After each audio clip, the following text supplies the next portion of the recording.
Thank you all for being here. Very good to see everybody. Errol Lewis, an adjunct professor here at the CUNY Graduate School of Journalism, and I am glad to welcome you to a session that we talked about for quite a while over at the Center for Community and Ethnic Media, and I'm glad we're getting a chance to do it before the primary on Tuesday. We want to talk for a little over an hour and invite you to join in the conversation as we go through it about what the stakes are in the current election, and in turn, what it means not just for what's likely to happen on Tuesday and what's likely to happen in November, who's likely to be serving in various positions from the mayor to the city council to the Brooklyn district attorney and judicial races if you guys want to go there. But more to the point, what's going to happen in the city?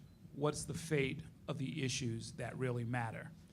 And at a minimum, what we're hoping is that those of you who are trying to work out your own coverage, not just for primary night on Tuesday, not just for election night in November, but in the weeks and months ahead, can think through with us some of what we should all be focused on, what we should all be thinking about going forward, as far as the city budget, as far as immigration policy at the national level, how it affects things here, housing, which is always a concern, education, which is always a concern. So we have a whole bunch of specialists here, and I will introduce them.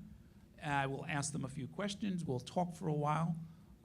We are going to invite you to join in the conversation as well, and we'll wrap up right on time at around 4:30. Let me start on the end.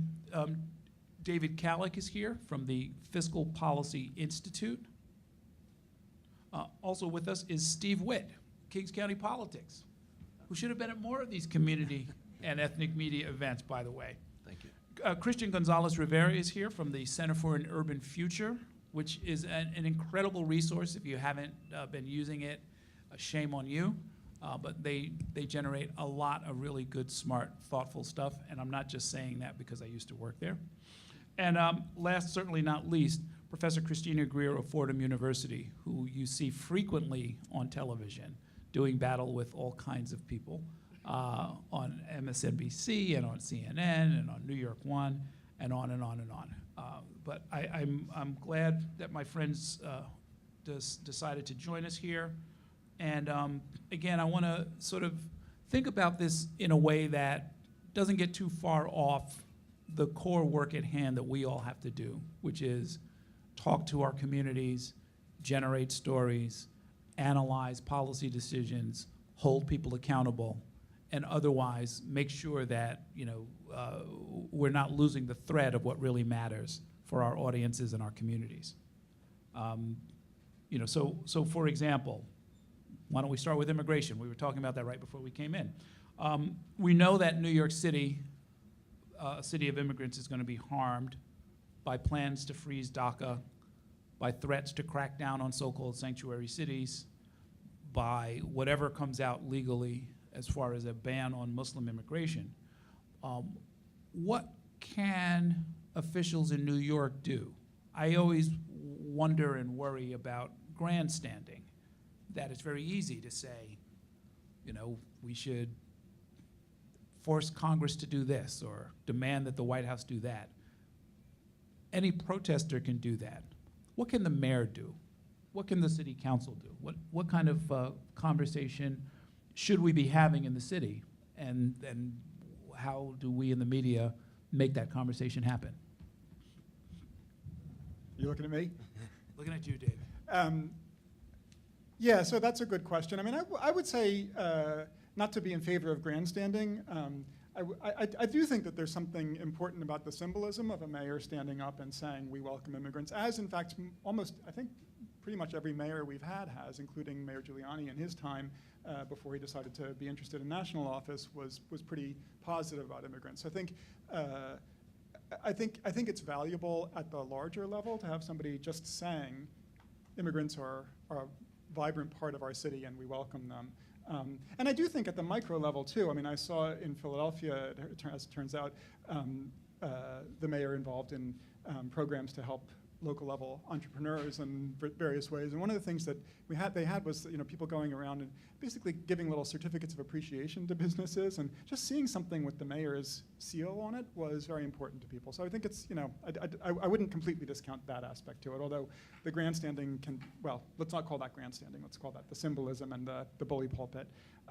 I think it's important at this moment, with the Trump administration doing all that it's been doing, to be really clear and thoughtful about what is exactly what you're saying. What is the power of a city, and what is the relationship to the federal government? And I do worry that that's gotten blurred often. That we want to say, Mayor de Blasio wants to say, we're going to protect immigrants who are here. Well, there are pretty clear limits to what you can do as a city, and I think there are some things you can really do that would help, but there are also some things that you can't really do, and it doesn't help anybody, I think, to pretend that you can, or to kind of voice that sentiment, including certainly, the idea that the mayor is going to have a lot to do with what they pass in Congress. So, I mean, I think on the big issue of DACA, and I don't love the term sanctuary cities, but like this question of what's the police in particular involvement with federal law enforcement, or lack there, what can the city do that can create some some separation between public officials who you can trust and who you can feel like you can go to, some police people you can, and those who you may feel like you need to be avoiding if you're undocumented, or might look undocumented to some people, or might think, I think that's a really important thing for the mayor to do. I think is the publisher of Kings County Politics, it is from a journalistic point of view, first of all, I think you have to keep your eye on the ball. And the eye on the ball meaning that Trump did pass it off to Congress, so I think it's very important from a journalistic point of view to reach out to Senator Schumer, who's very good legislatively, and ask him, where are you? Can this be done in 6 months? Then, since there's 5 Brooklyn Congress people, I would definitely reach out to Donovan first, because he's in the Republican majority, and say, have you spoken to Speaker Ryan? Is there bills happening? I would reach out to Congress people Nydia Velazquez and Yvette Clarke and Jerry Nadler and Hakeem Jeffries, and I would, as a journalist, I would try to pin them down. It's like, can this happen in 6 months? What are you doing? What bills are out there? Have you reached across the aisle? Is it possible to reach across the aisle? It's been going on since 2001. Is there possible legislation that can be done? I think as a journalist, I believe you always kind of have to keep your eye on the ball and move the issue forward, rather than get into the rhetoric on the city level. I do agree with my colleague here on the city level. I suppose, if, with the mayor, you want to make sure that the police are in line with your policies, to not get down on immigrants, to do as much as you can to protect the immigrants you have. But I also think even the mayor, I think it's incumbent on the city council to put it in Congress's court. That's where it is right now. Okay, so I think that when writing about immigration and about immigrants in particular, I think one of the most important things that you can do, no matter what it is, what angle you're taking, is to make it very clear what we have to lose. So much of what we're proud of here in New York City, I mean, whether it's our entrepreneurship, our vibrant neighborhoods, the growth in our population, just about everything that we're proud of here in New York City has been made possible because of immigrants. Immigrants have a higher rate of entrepreneurship across the city. Many neighborhoods across the city that you wouldn't associate with economic development. I mean, it's like usually when you think about economic development in New York City, you think about big glass towers on the Williamsburg waterfront, or new investments in new corporate towers in Hudson Yards. But really in neighborhoods from Flushing to Sunset Park, what you're really seeing is immigrants that have started businesses and revived commercial corridors that were once moribund, if you go back 20 or 30 years. This is the real power that immigrants have. Immigrants are 36% of the population, but 47% of all workers in the city. Basically, I mean, it's like immigrants are what has made New York great again, quite simply. So we should never lose that sight when we're writing about this. In terms of what we can do to protect immigrants here, it's true that the federal government has most of the cards. I mean, unfortunately. But that doesn't mean that the city's powerless. Starting with, I mean, what David said, I completely agree that it's very important to deliver that message that immigrants are welcome here. And there's a very important reason for that. I mean, it's not just symbolic. All these decisions, from DACA to the Washington's general stance around immigration, really have the danger of destabilizing immigrant communities. And by destabilizing, that means people are less likely to invest in their own businesses because they may not be here next year. People are less likely to do well in school because what's the point? You will never achieve the American dream. These seem like small things, but when you think about it at the level of the individual family, the kind of fear of knowing that you may not be here next year and not knowing what your rights are, that's something that's hugely destabilizing to neighborhoods. So it's no small thing to say that our government needs to be very, very clear that immigrants are welcome here. On a more sort of concrete, sort of media level, we need to make sure that legal services agencies are working in every neighborhood in the city and in every ethnic community in the city. Because right now, we were just talking about ID NYC a little while ago. We finally reached, after so many years, this level of trust with immigrant communities where they can finally go into a government office, give their information, and get an ID. This is a level of trust that was no small feat to achieve. And now we're in danger of reversing all of that integration of immigrants into New York City just because of the current situation in Washington. So that really means two things. First, we have to make sure that people know what their rights are so that they're not in a position where they don't know what's gonna happen next year. And second, we really need to look at what kind of data are we collecting about immigration status. And the current battle over the data collected by NYCID is a big one. But also, what kind of data is collected by schools, by other city agencies around immigration that could possibly be a target. And this is something that we really, I mean, as a researcher, I never like to say that we shouldn't be collecting data because goodness knows that I love data and this is, forms the basis of my work. But at the same time, we need to be very careful right now because immigrant communities are under siege. And I'll just briefly synthesize some of the things that have already been said. But as the local media, I think that for you all, much of your job is to introduce certain topics to communities, right? Or explain topics that are already in people's communities, or in some ways present solutions for some of the issues that have been raised. And so in many ways, I see journalists as educators. I mean, there's a reason why when dictators come to power, they essentially imprison educators and journalists, full stop. So when you all are writing your columns, I think that you all should really think about how you can present certain ideas to varying levels of folks who have varying levels of understanding as to what the issue may be. There are many communities that all they're doing is thinking about their IDs, sanctuary cities, whether or not they have to live in the shadows. We've seen this happen in cities. Kids aren't going to school. Women aren't going to the police to report domestic violence. People aren't going to the hospital when they have a toothache or a stomachache, right? Certain communities know that. So you're providing them with information to solve that problem. Other communities may not even be thinking about that, right? So I wrote a book called Black Ethnics. It looks at Caribbeans and Africans and Black Americans. I'm on the board of BAJI, which is the Black Alliance for Just Immigration. A lot of people, when we think about immigration, oftentimes it's about Latin America, right? But the immigration, when I think about immigration, I think about Caribbean and Africa. So for some of you, you might be introducing this concept of, when we think about undocumented people or people who need the social safety net or need protection from the government or whatever, or from the government, by the government, whichever angle we're looking at, you can shift the lens ever so slightly and educate a new population of people so that they can think beyond just Latin America into other countries.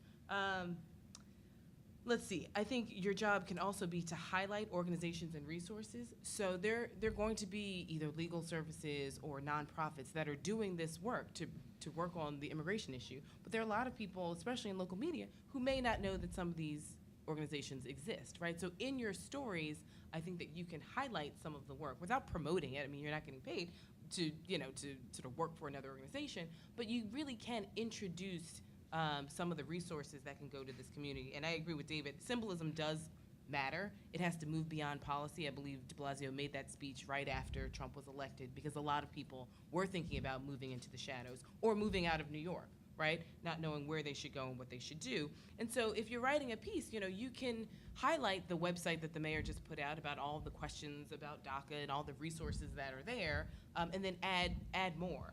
And then lastly, I'll just say, which I don't think this has been said, but actually talk to some immigrants when you're writing these stories. It's not just about federal and local policy, it's actually about the human stories that are connected to these issues that can really pull people in and help them understand just exactly who's affected.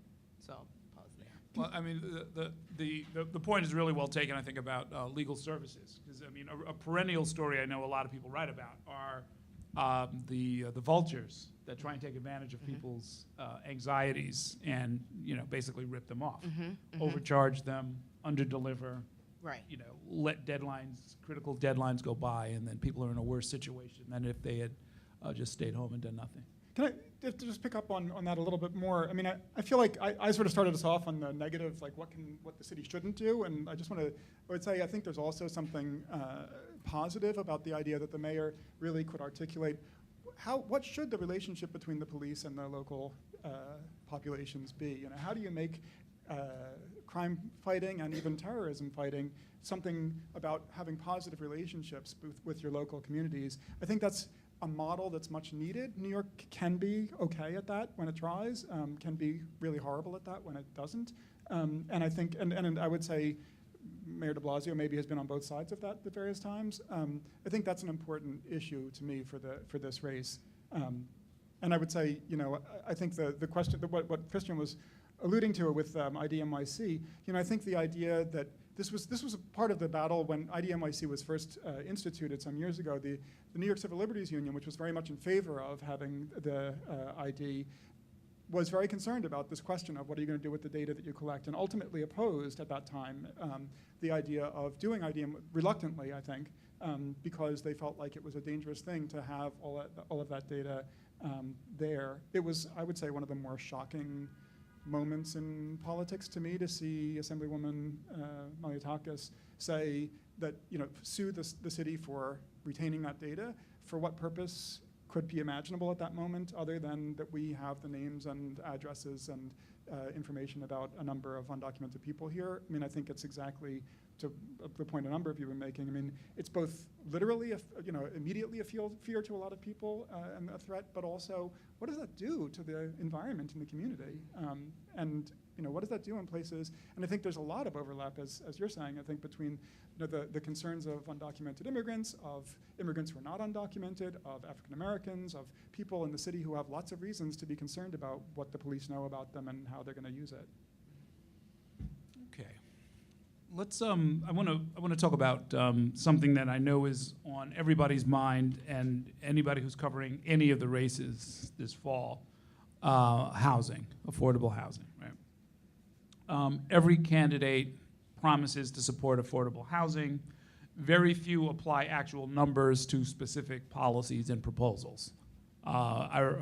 Just recently, I was moderating one of the debates up in Harlem, and I asked, I think there were about 9 candidates up there, and I asked what I consider a very specific, simple, and important question, which is, how are you defining affordable housing? There are a lot of different measures that are out there. There's the area median income, where the area is defined as the New York metro region. You get one number. You can define it as just the 5 boroughs. You get another number, slightly lower. You can define it as the community board where a particular project is, and you get yet another number. So I think of this as something that's really important, and I've actually even suggested to people, only half jokingly, that we stop using the term affordable housing. For one thing, I like workforce housing or something else that's a little bit more dynamic and a little more accurate, but affordable has been drained of a lot of its meaning, and yet it's arguably the #1 issue on the agenda for the elections. What's affordable? What's affordable?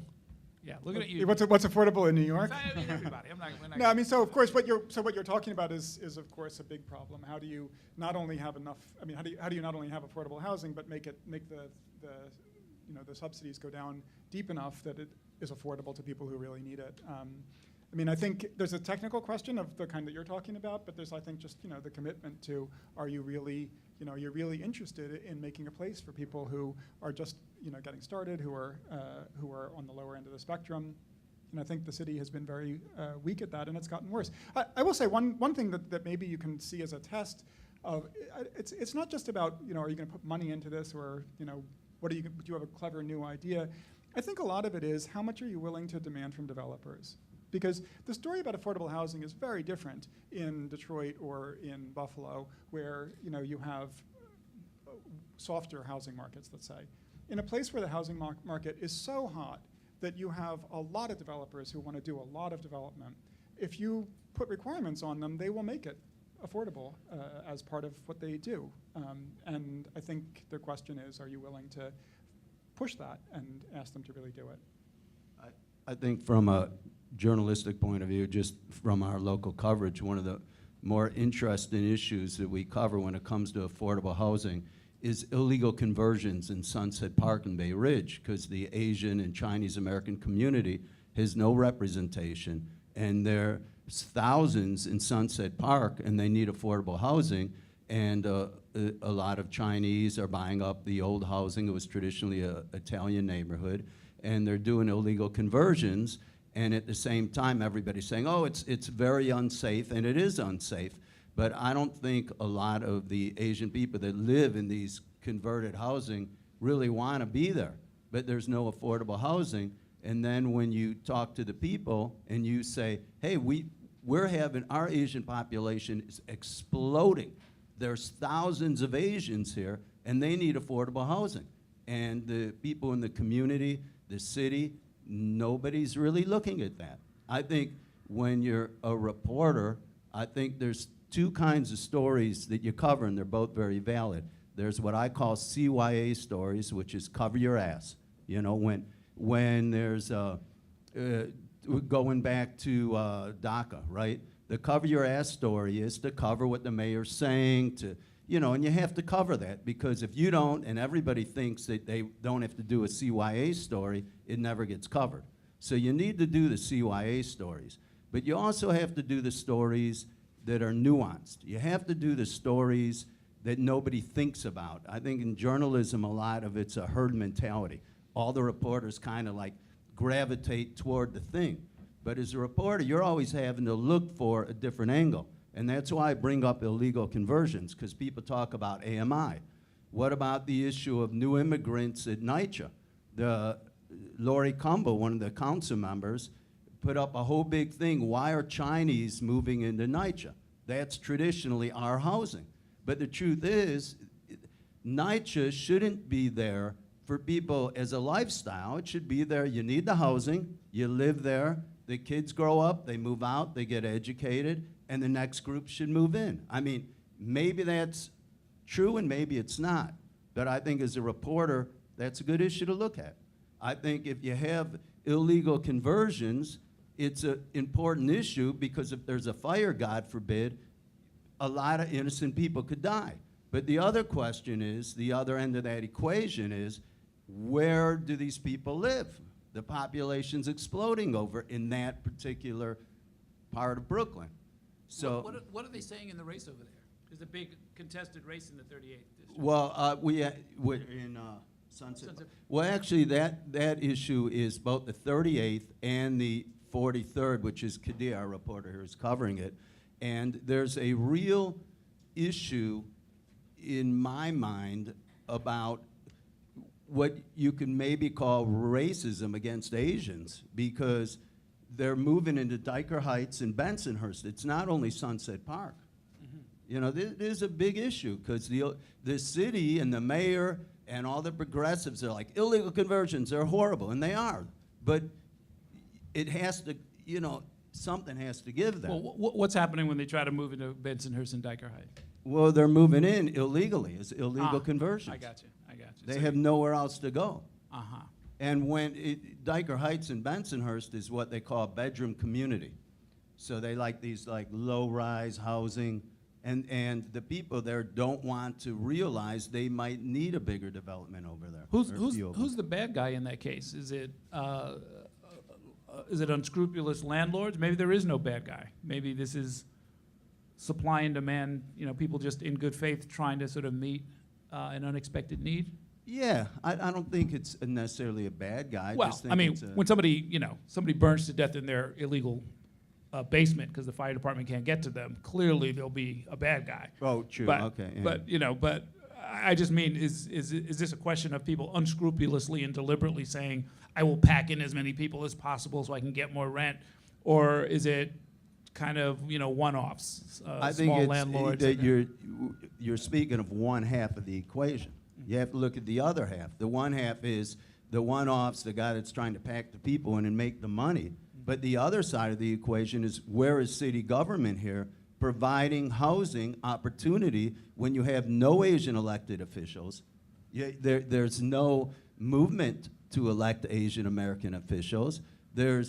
And these people don't have a voice.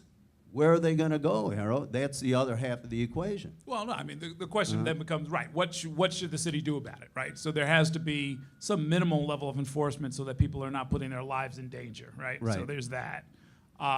There is this question about who's representing, any particular group and whether or not they're getting heard properly. And that's one of the things, I guess, that's at stake And then where are you going to house them? Let me ask anybody on the panel who's been following this.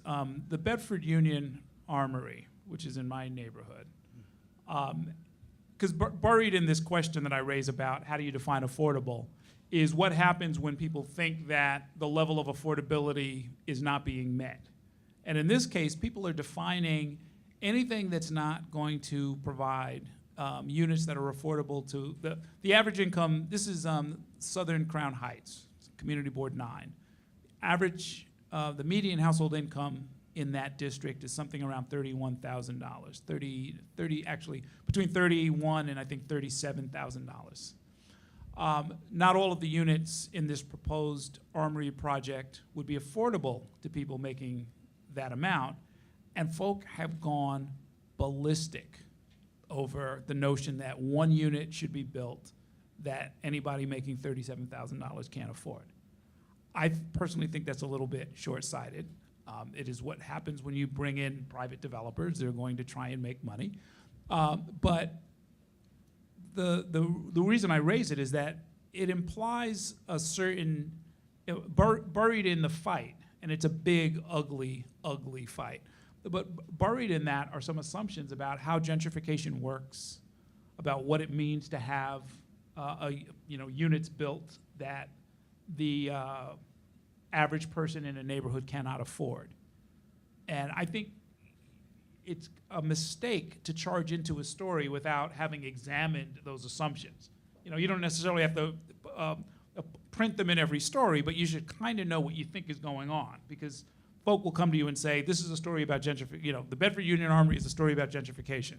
And I would say, I'm not sure that that's what that is. There's a lot of other stuff going on there as well. So I wanted to jump in on exactly that question, because, I mean, first of all, by stating the obvious, building and preserving affordable housing in New York City is really, really hard. And on the AMI question, I mean, it's like the first thing to look at is area median income is defined, I mean, you probably know this, by HUD, as for the entire New York City metropolitan area, which means that it includes Long Island, it includes parts of New Jersey, it includes parts of Connecticut, which means that the average household size in New York City is about 2.3 people. That means that the area median income for a household of that size is about $74,000 a year for the area. For New York City itself, it's $53,000 a year. There's a very big gap there. So if you're basing AMI on that larger number, and you're saying, well, this is affordable to 60% AMI, I mean, it's like that number is really including all the sort of middle income and wealthier people who live outside of New York City and don't have to pay the cost that, how much it costs to live inside of New York City. So this is a very open question. I mean, it's like, how should AMI be measured? But when you're thinking about that, I mean, it's like, just have it very clear that it's not the same pool of people that you're talking about. I mean, it's like you're talking about a certain population that's incurring high costs in Brooklyn, but you really, this is a question that involves people in New Jersey, Long Island, other places, et cetera. The other important thing to think about is that the mayor has made a big issue about housing, and he was right in doing that. I mean, it's like he created a very ambitious housing plan that included something that urban planners have been looking to, urban planners and housing advocates have been looking to get for a long time, and that is mandatory inclusionary housing. And in a context where you're having so much housing built, where the private sector is chomping at the bit to build more housing, that almost seems like the right horse to hitch your wagon to, so to speak. And in fact, I mean, it's like that is very good policy. But on the other hand, remember that the mayor also campaigned on the idea of a tale of two cities, and housing is only part of that. So when you're thinking about inequality in general, housing is a good place to look, for sure, because very often the way you feel inequality as an individual family is if you're getting kicked out of your home where you've lived for 30 years, and you see other people are being able to move in, other people get access to what you feel like is rightfully yours, that is very, very visceral, getting kicked out of your home. But remember that inequality is much broader than that.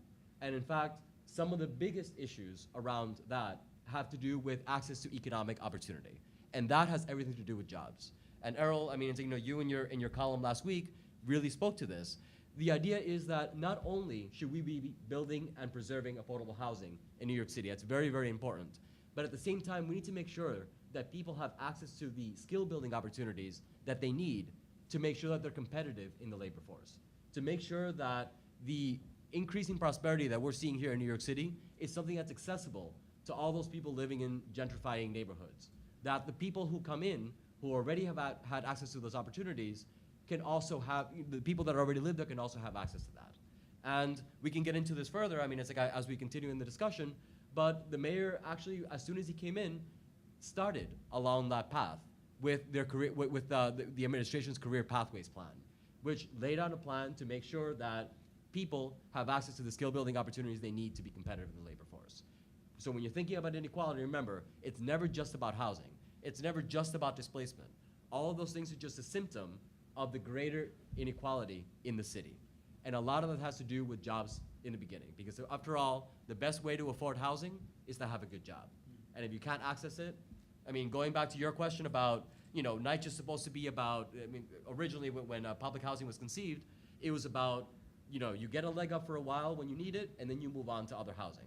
But in a labor market where we're creating a lot of jobs in the bottom of the income bracket, and a lot of jobs on the upper income bracket that are inaccessible to people who don't have 4-year college degrees, those people who live in NYCHA are not going anywhere. So it's not possible for them to move out of NYCHA and bring other people in until they die. So that's not the kind of city we want to live in. So it's not just about housing, it's about inequality, and that involves jobs. And I'll just say 2 quick things. I mean, as journalists, don't be afraid to be historical, right? I mean, a lot of what we're seeing right now has real deep historical roots, right? So if you are from, you're 3rd generation NYCHA, you're not like someone who's moving into a neighborhood whose grandma just died in Iowa and they just got a huge check and they're putting it down as a down payment. So I mean, that is a real historical conversation that has racial and class implications. And then also, when you all are writing about these big themes, I mean, as Errol alluded to, gentrification is a huge thing. I mean, lots of people throw that word around, but it plays itself out in very different ways in different neighborhoods for different people. So I think also just making sure, I think going back to my original statement about you all as educators, really walking through your readers as to what you mean when you're using gentrification in a particular context for a certain neighborhood or for a certain scenario. I think that, real quick, one, I kind of concur with Errol, or what I think Errol's nuances is with the Armory. The Armory kind of it started as something that seemed good, and then it kind of became a political football, where developers come in, they have to make money. You do want a recreation center. You do want some affordable housing. You don't want to, you want to keep Crown Heights, the working people and the people that traditionally lived there for years and years. You don't want them to be moved out. On the other hand, you want something done. It's been empty for years, and it's just, it's a tough one. I'm always wondering whether it's just posturing or whether they could actually negotiate something there. Yeah, well, it's our job, I think, is to try and create the conditions so that they can arrive at something rational. It's increasingly hard in that case because people are fighting bitterly over the hypothetical cost of an unbuilt unit, and it's kind of like, well, that's not displacement because there's nobody there. That's what I mean about some of the terminology. I think it's important to try and get it right or decide what you think about it. What's gentrification? What's displacement? If the average income is $37,000 and somebody builds a unit that would be affordable up to, say, $60,000, is that gentrification and is that displacement? There are people out there who are saying at the top of their lungs that it is. And I'm thinking, I can't write that. That doesn't sound right to me. But I'm not sure, that's why we have these great experts here. I'm not sure what's the alternative to describing that, I mean, and this is a citywide issue. I mean, same fight in Washington Heights, same fight in Sunnyside, same fight in every corner of the city, is that the mayor comes in with his program.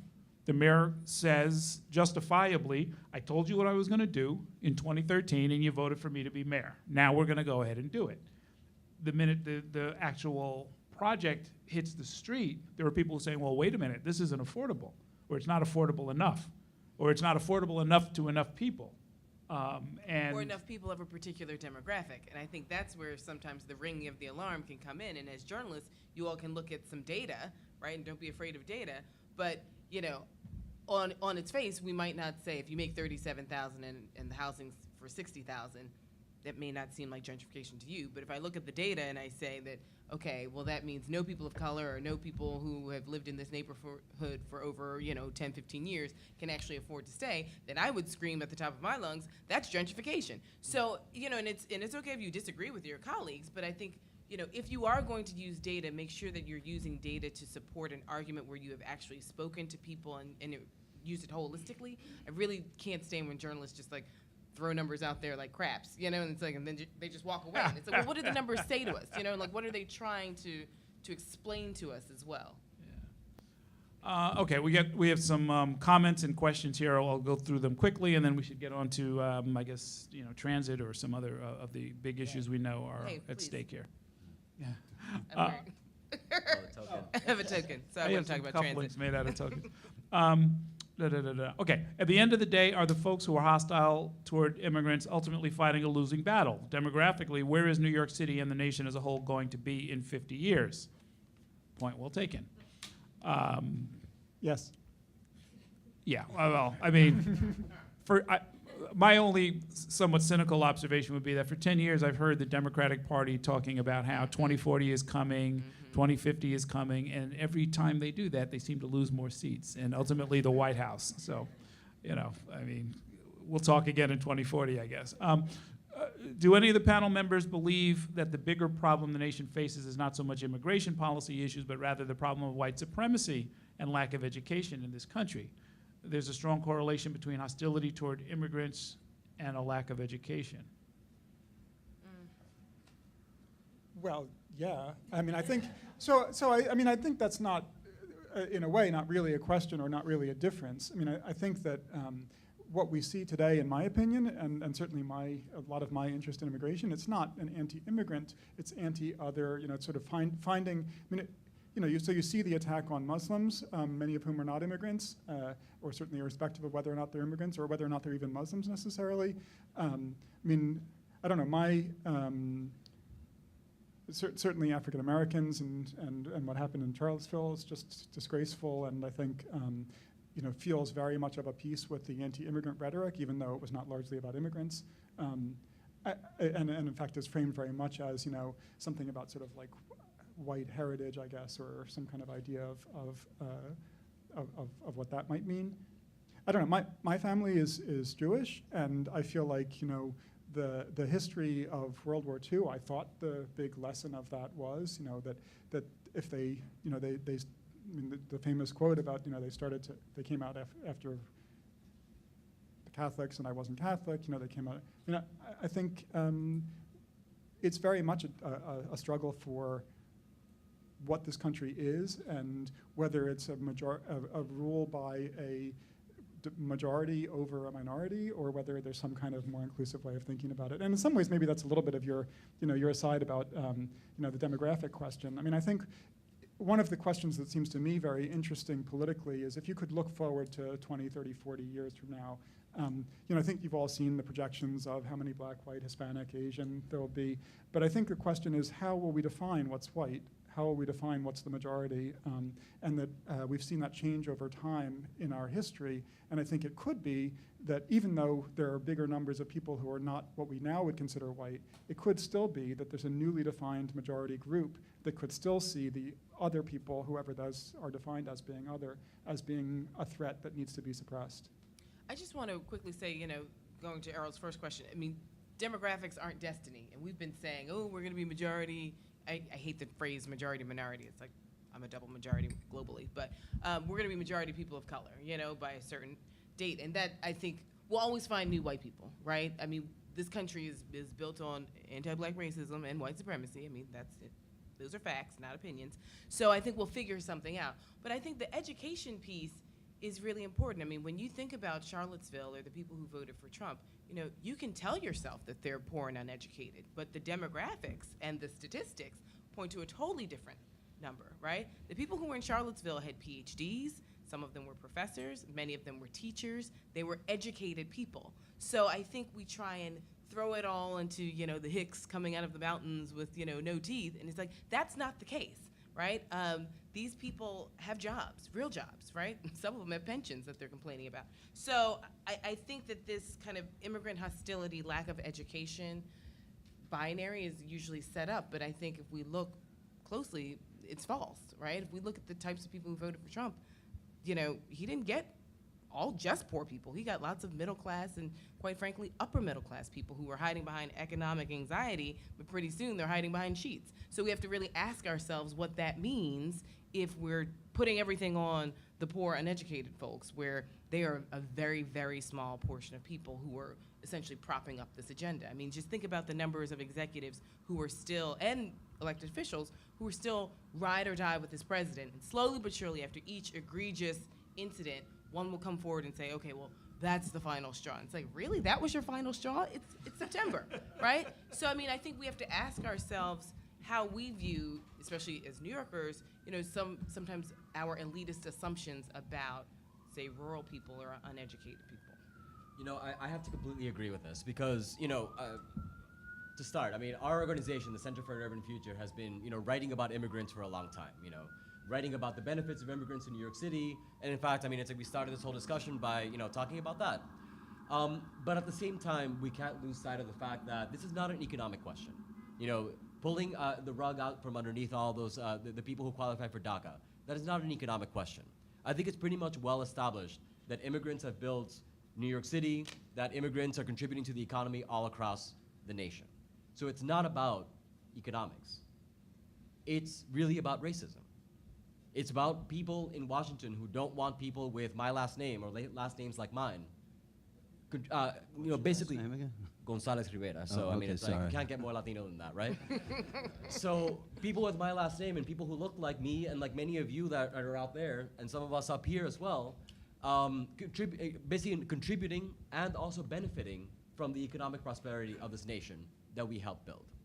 So we can't lose sight of that. So it's not just about putting out there, well, but immigrants are so beneficial. That's a big part of it. It's important for us to know what we have to lose. But at the same time, the forces that are trying to undo our work and erase us from the history of this country are much more nefarious than that. And it's not about whether the balance sheet is in the black or not. It's not about that. I've got a question, and this is a very good one that I hope somebody could actually answer. It's a follow-up on the DACA discussion. Is there any way to protect those whose work authorization is expiring? In other Already words, expired. yeah. It's going to happen over time, and when it starts, it's going to gallop. It'll be thousands a day, as a matter of fact, of people who, because they're not taking new people into the program, and you won't be able to renew. That's, I guess, the current status of how they're trying to dismantle it. Does anyone know? What are the options for somebody whose work authorization expires? I think Uncharted in territory. some ways, Well, in some ways we know it all too well. It would be, where they were before they had DACA, except that their address and phone number will now be registered with the government. So I don't think there's much, I think that the city can do the various things it can do to protect, to the extent that it can, undocumented people, and that'll be the same situation that DACA recipients will be in, except that they will also have their information registered. There's not a way. I mean, so Utah, for example, did try to say, could the state give work authorization? And I mean, I think the answer is the state or the city can't give work authorization. There's a question here. What's the effect of the bill in Texas? And I think you're talking about SB 4. And SB 4 was a very harsh and punitive and very interesting law that was passed in Texas that says localities may not opt out of enforcing immigration law to the extent that the state wants to compel them to do so.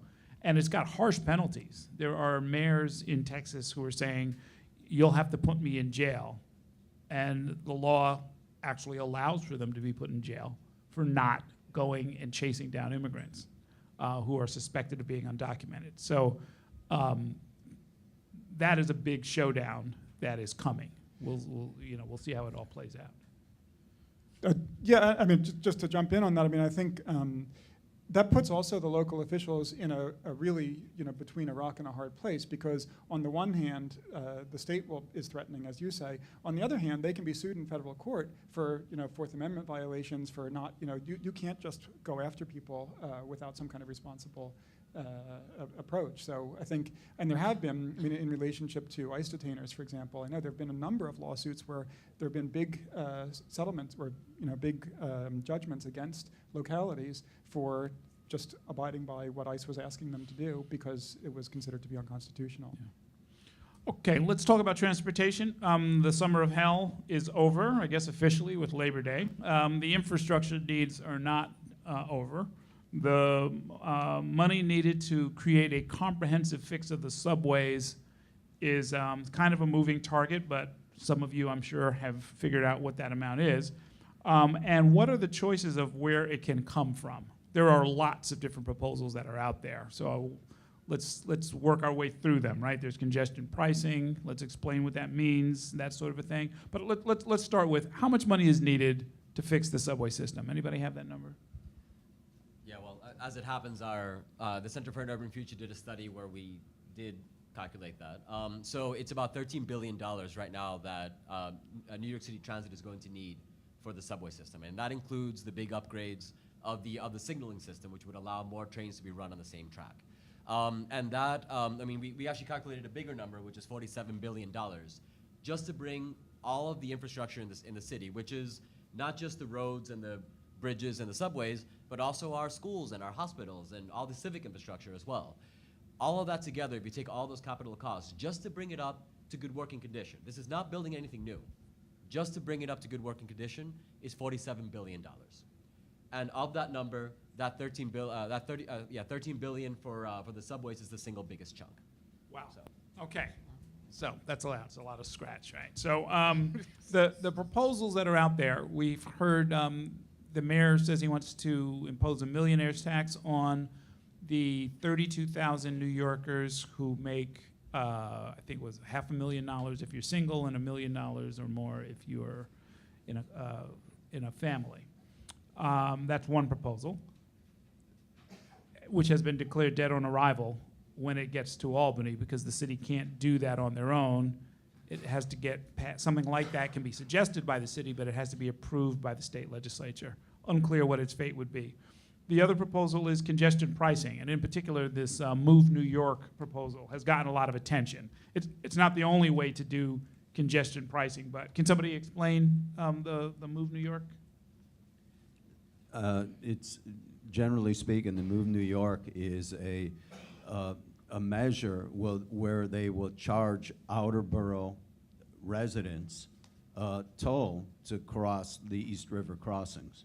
So if you live in Brooklyn and you want to get to Manhattan, you're going to have to pay a fee to do it. And then the other side of that is, as I know, one side of that is they're actually going to, in certain parts of Manhattan, you can't drive during certain times, or there's more money involved, like you can't be in Midtown during a certain time. But I think the main part of it is the toll to get into, to get over the bridges. Toll into Manhattan. Yeah, in Manhattan, toll Brooklyn, into the Williamsburg. urban core. Yeah. And the Move New York proposal in particular was in exchange for that, or along with that, the tolls on the outer borough crossings would actually come down. So the Bronx Whitestone Bridge, the Verrazano Bridge in particular, the Throgs Neck Bridge, all of the ones that people bitterly complain about because it just depends on how your life is structured. I hear people bitterly complain, oh, I don't want to have to pay to come into Manhattan. Well, my dad lives in Westchester, and I take the Whitestone Bridge to go up and see him. So if I have to pay to go to the city, but I can pay less to go see my family, it's not necessarily the worst thing in the world. In any event, it's a proposal to try and get to the $13 billion that are needed. Where are we with it? I mean, what might or might not happen as a result of this election and the excellent reporting that's going to drive us to the next election? Well, Andrew Cuomo actually supported congestion pricing. So, and it just like the millionaire's tax, I think it's going to have to be done at the state level. That's not a bad sign. I mean, if the governor says, hey, maybe we should do congestion pricing, and it's done in Albany, he wields a lot of power up there. So. Well, I think you all want to just remember, one, I mean, it comes as no surprise, the mayor and the governor can't seem to agree on anything. And so that, let's just put it this way. Andrew Cuomo may have said he liked it at one point, but if de Blasio said he likes it, we can pretty much guarantee that Andrew Cuomo will say that he doesn't like it, right? Keep in mind, Andrew Cuomo is up for re-election next year, so he's going to say a lot of things. And he's going to look at his data to see what we think about what he says. And so, election Andrew is going to be a little different than sort of the Andrew that than Governor Andrew. I look at transportation, obviously thinking about sort of this city versus state relationship and who's going to pay for it and where would the money come from. That I'm still trying to figure out. Just because I work a lot on the Fair Fares campaign, where I think $2.75 is egregious. Especially for working class New Yorkers. And the mayor's tried to get around this, right? Because all of his new transportation efforts, so the ferry and the light rail and the bicycles. I mean, he's literally going through every single thing. Pretty soon it'll be skateboards. But if you notice, none of these things go through the MTA. That means none of these things go through Andrew Cuomo. So he's coming up with these new systems of transportation. But the thing is, for poor people, they can't use their Metro card. So yes, the ferry may only be $2.75, but you can't get a transfer. So it's actually not $2.75. It's $2.75 plus an additional $2.75 because you actually have to use your Metro card when you get on the subway after you get off the ferry. So I think that you all, when you're looking at these stories, to just scratch a little deeper, and thinking about the ways in which, going back to sort of housing and figuring out this index, what should sort of New Yorkers who can afford a monthly pass, I think 121 is a steal, right? What should the number be if we're thinking about increasing it? And I don't mind paying more. I don't want to give my money to the MTA because I think that they're wholly, just mismanaged. So if you all are thinking of these solutions and sort of educating your public to think about some of these organizations who are dealing specifically with transportation issues and presenting those as options, I would sort of start there. Yeah, and let's keep in mind as well that, sort of the general federal rule of thumb for the affordability, for how much of your income you should be spending on housing and transportation is about 35% of your income. And when you look at a lot of the poorer people in the city, they're already spending 60% of their income just on housing. So when you start to think about it, it's like, hey, it's $275. Who can't afford $275? Well, but think about that. Again, I mean, it's like you're already spending more than 50% of your income on housing.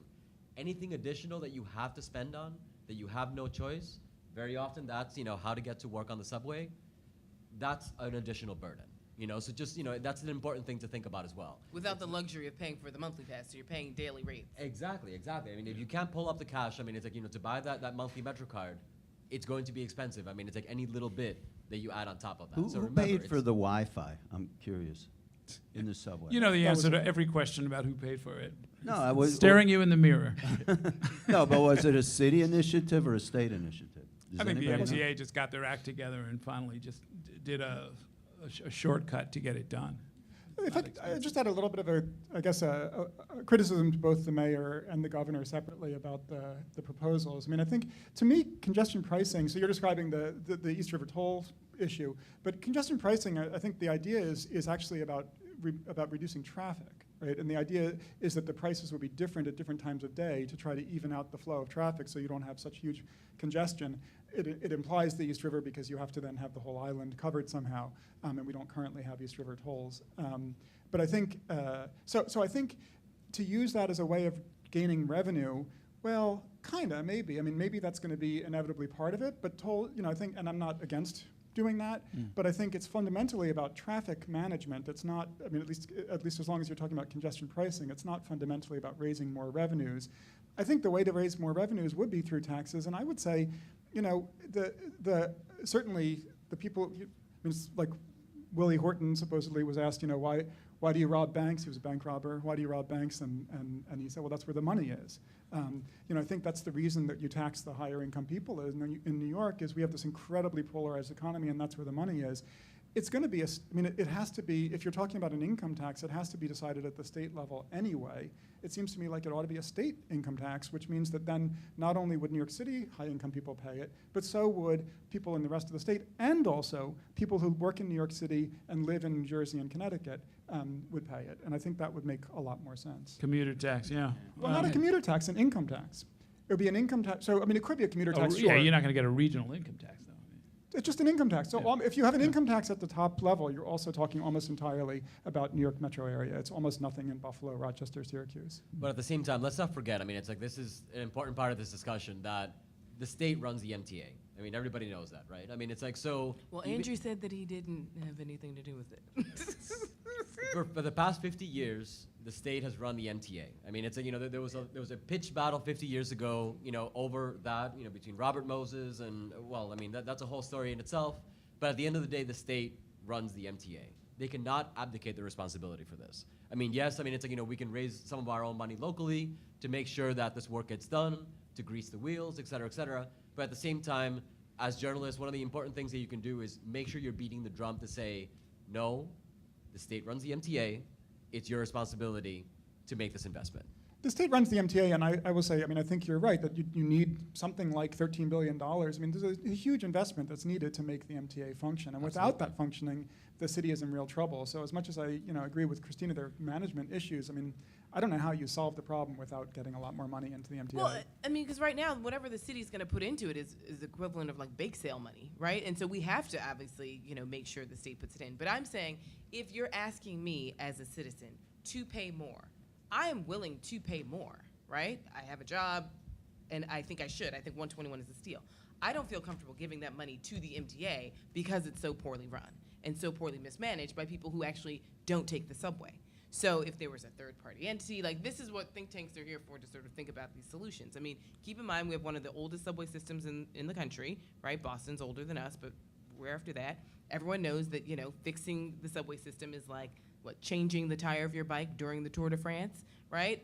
This is a really complicated problem, but we can't keep throwing good money after bad. And the amount of money that the city puts in is really, it's a small amount compared to what we need. And so that was my point. Yeah, there are a lot of solutions out there. And speaking of think tanks, Mitchell Moss, who's at the Rudin Center for Transportation, which is at NYU, his idea was either $1 or $2 surcharge on every Uber ride, which, he worked out the numbers. He said it would generate a ton of money, and you would put it in a lockbox and apply it to the subways. There are a lot of different things. It's also worth keeping in mind, as David pointed out, congestion pricing, the fees involved are a tool to sort of get the incentives in line with what we want. So for example, I buy a monthly Metro card. In fact, I bought it today. And I don't, you don't look at the price. I don't look at the price because it's not that relevant to me. If you charge me $121, I will pay it. If you charged me $131, I would pay it. I wouldn't stop paying it and stop going to work until it was some ridiculous number that I couldn't really deal with. And that, to me, suggests that it might be underpriced on some level. I think the monthly is completely underpriced for the types of people who buy a monthly. I think you could push it up even to, honestly, to $200 and people would still pay for it, realistically. You could for most people, but there's a whole question about equity there, right? I mean, the reason the income tax is appealing because you do it based on your income. I mean, sure, you and I could do that. We could pay, but I mean, there are a lot of people who already are having a hard time paying, can't even come up with $121 a month. If you raise them more than that, they're going to have a hard time getting by. Yeah, Right, but if we figured out a way where we could subsidize it for seniors and students, we can figure out a way to subsidize it for people who don't have certain incomes. You could, although then you're basically running into a sort of quasi-income tax. I mean, you Well, might that's as well right. do it directly. Yeah. And we have to figure out we what the pay a cutoff transit is. tax. We pay a transit tax in the form of aggravation because we have an underfunded system. Right. And so you sit there for 20 minutes, and that has cost you some money, Right. right? Well, let's not forget also that at the end of the day, I mean, it's like some people end up, because they buy a MetroCard each time, they may end up paying more than the monthly, So in a way, also increasing the cost of the monthly also puts it even further out. Yeah, no, it's regressive. It's regressive for Yeah. people who can't afford a monthly. I also thought that you could create an entirely new category of monthly plus for people who want to do it. And if you throw in any some little incentive like give Shakespeare in the Park, let me cut the line at Shakespeare in the Park or something like that. I'll give you $150 for my $120 card or something like that. Let me. I also did want to mention though that the question on congestion pricing. Tell me if I think you're following this closer than I am, but. What I remember from the Bloomberg hearings that I covered was the whole crux of the problem, or one central big part of the problem was, as it is right now, and I see this every day, there's a caravan of trucks that come rumbling down Flatbush Avenue, over the Manhattan Bridge, and over to the Holland Tunnel because it's free, whereas it's free all the way up. It's free coming from Staten Island into Brooklyn. It's free going from Brooklyn into Manhattan. It's free going into New Jersey. And they have to go up and down the East Coast. And so they go out of their way instead of staying on the damn highway and not rumbling through 3 of the boroughs. The idea of making it so that at least there's an incentive for them to find some other way to go. The fact that people would do something like that just to save whatever it is, $6.50 on the tolls, is a real cost that's being imposed on people, and it's very hard to explain this in a way that people get. I think Brooklynites sort of get it. Yeah, that, if you live near the road, you're going to get Yeah, it. yeah. If you have to cross Flatbush Avenue to take your kid to school every morning, yeah, it's like, what the hell we do? Like, why is there an 18-wheeler blocking? I mean, I teach a class. 8 o'clock in the morning. I teach a class in urban economics at Pratt, and congestion pricing is one of the textbook things that's in there. And it's not about raising money. It's about how do you best allocate if you've got bridges and tunnels and roads that are congested. But there are some places and some times where they're not being used as efficiently as they could be. How do you get things to be realigned? And so part of it is what you're saying, and how do you make it equal around the city? And it's in some ways, I think, unfortunate that the geography. We should think about moving the East River, maybe. I think it's unfortunate that it splits the city politically in that way. But I think that the idea would be, how do you make it? That's not a serious proposal.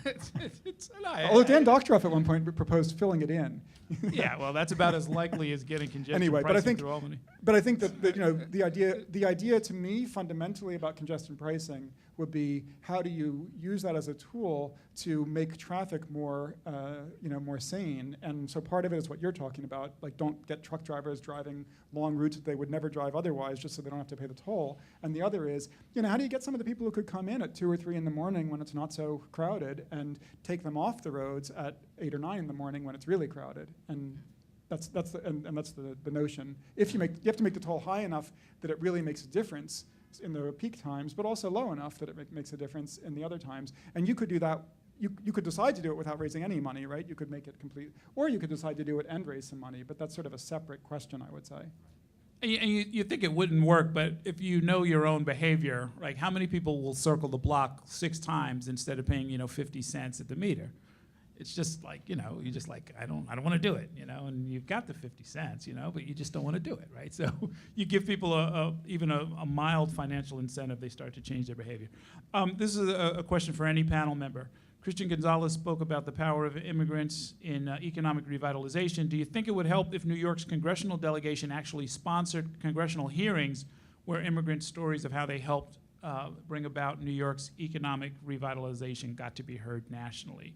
Would this, might this put pressure on Trump and the Republicans? That's a good question. That's kind of what you were getting at, right? Is that we should be I don't know,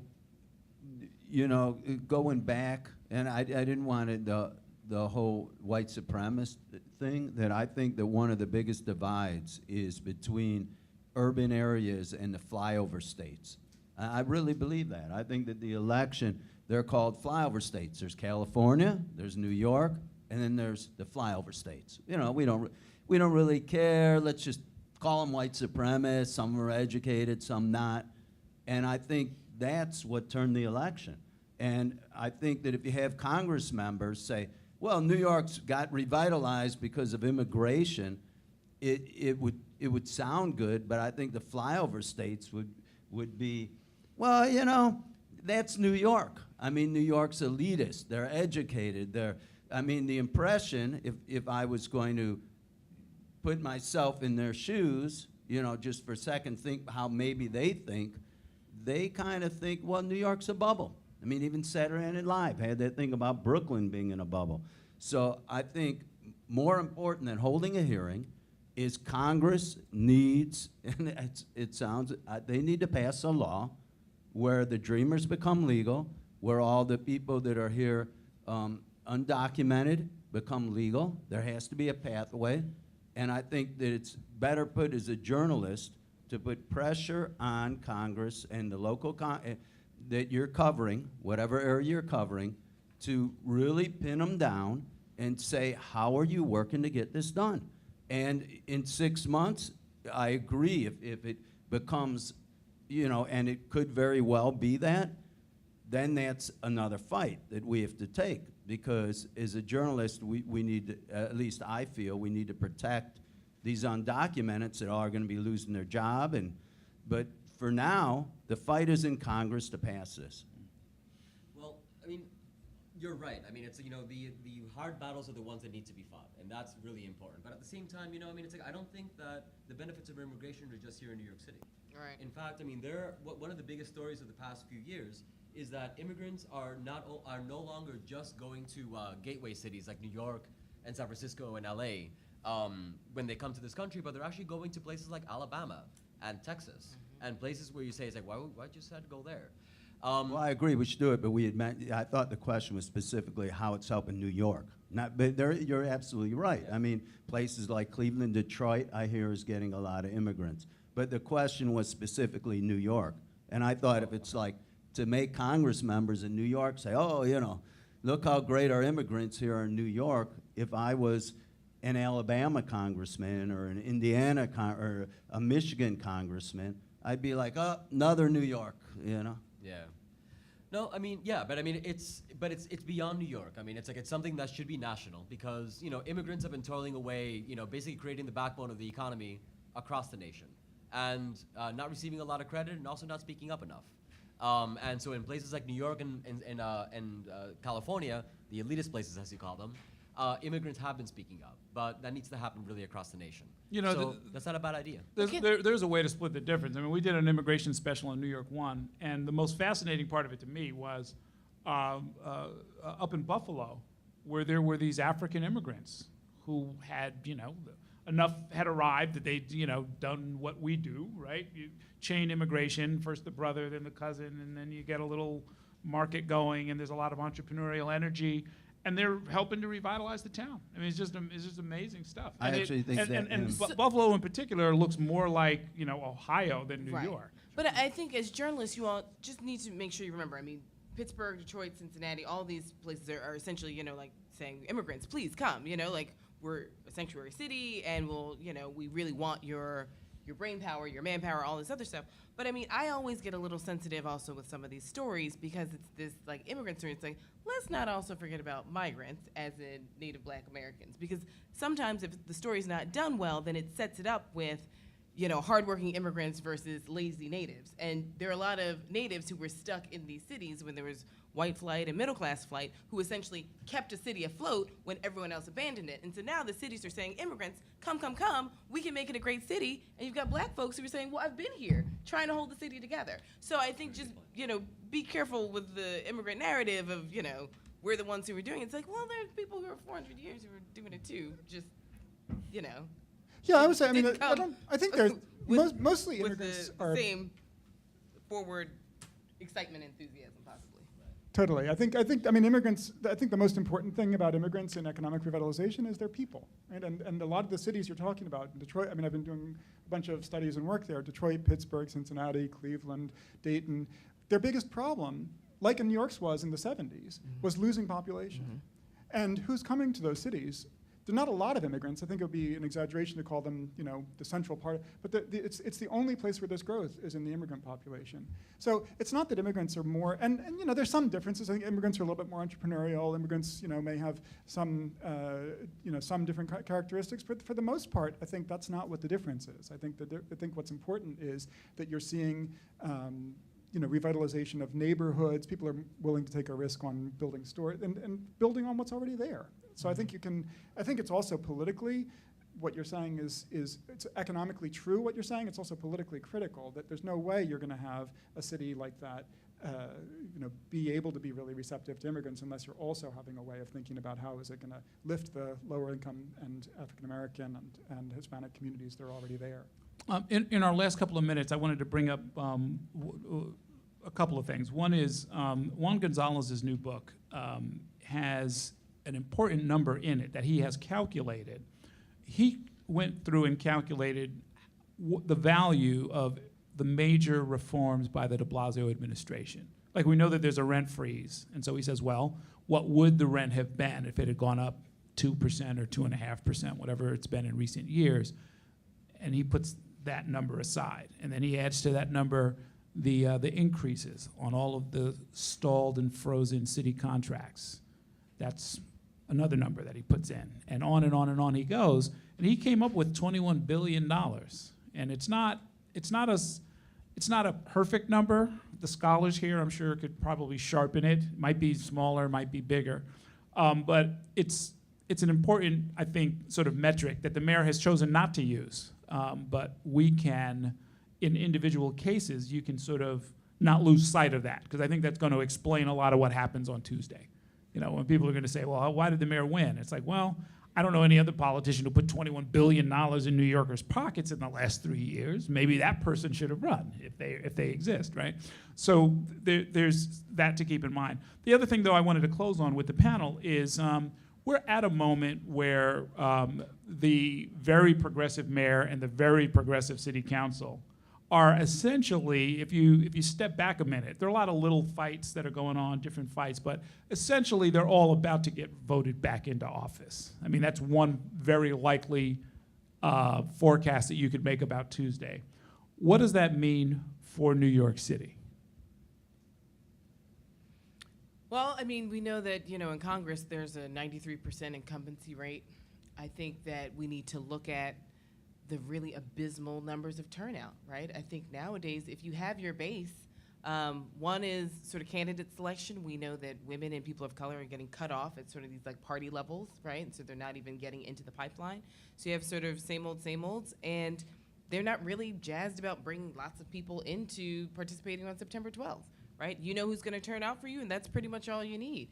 I think it's really unfortunate for our democracy because most people aren't paying attention to municipal elections, and this is where a lot of the money is and a lot of the action is as well. I think 2021, yes, will be a little bit more exciting because at the top of the ticket will be a contentious mayoral primary and possibly even a mayoral general if, you know, things sort of go de Blasio's way. But I think it says more about building a pipeline for people to actually get in on the primary system and getting rid of kind of this laissez-faire of, you know, the same old people are going to get in, we have our base, and that's who we cater to. Yeah, absolutely. I mean, and that is a huge issue. I mean, it's like especially even among, naturalized immigrants as well. The voter turnout rates are actually very, very low, and that's definitely a huge issue. But at the same time, we can't forget the fact that our elected officials, I mean, very often they're called our leaders, but very often they're followers. They follow us. They follow public opinion. They follow the tenor of the public discourse.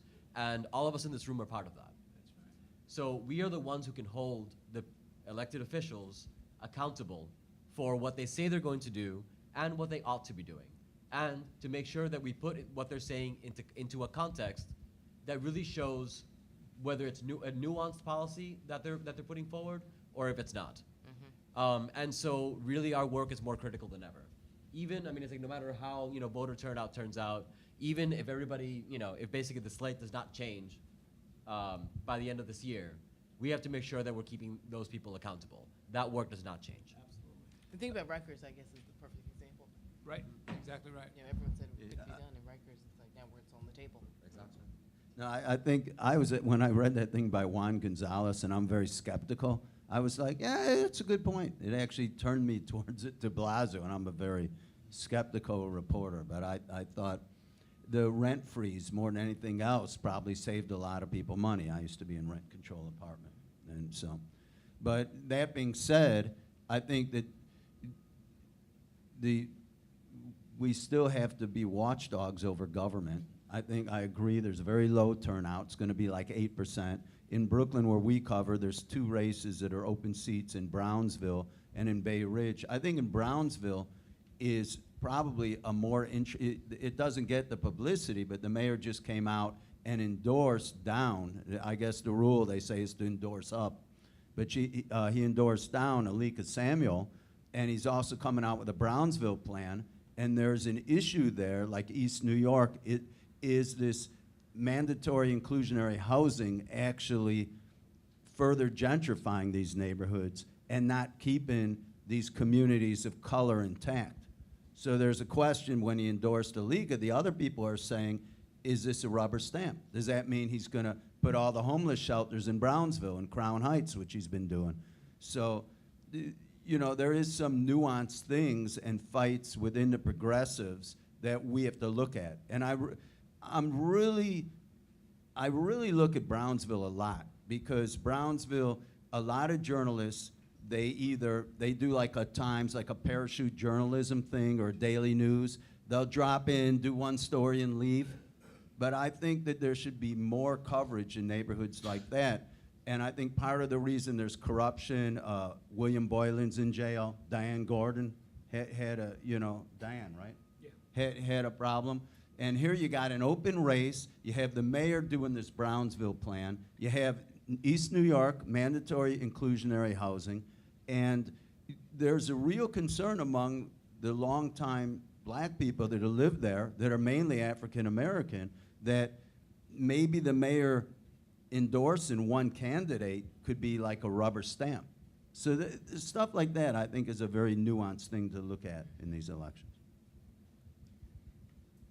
So, I mean, I think elections are a time when I think that both political parties right now are in real disarray and looking for some sort of vision. And I think a lot of that is also about what does municipal, or it affects around issues of municipal politics. Policing and education. I always laugh a little bit when presidential races turn on education. The president has very little to do with education.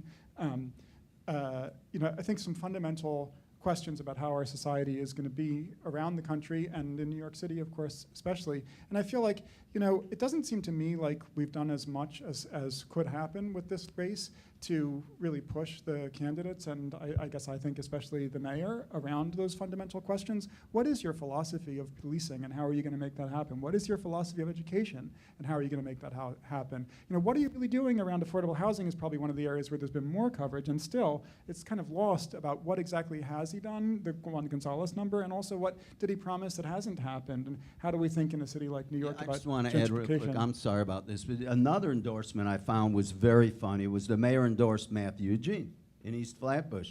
Matthew Eugene, if you look at his record, that was, for the mayor to come out and endorse him, and people in East Flatbush are like, he's not really around that much. I mean, there's a real issue. Is he accountable to the voters? And I thought some of the mayor's endorsements in Brooklyn were questionable. So I just prod you, I guess, a little bit to say, I think it may not look like a very competitive race, but I think there's no politician I've ever known to not be worried about the election. Nobody ever thinks they're just going to cruise to victory. And every politician I've ever known who is thinking about the next step after that. So, I think it's actually, elections are a good opportunity to get them to talk about some of those bigger questions and hopefully articulate a little bit more for all of us. Not just, are you the right person to be running the show, but, what is your vision and how is that going to come into reality? Okay, that brings us to the end of our time. Thank you guys so much for all of your insight. This was streamed and recorded. It'll be, I should say this was recorded. It'll be posted so you can share it with other folks. And I want to thank you all and wish everybody the best of luck with whatever it is you're planning to do for Tuesday.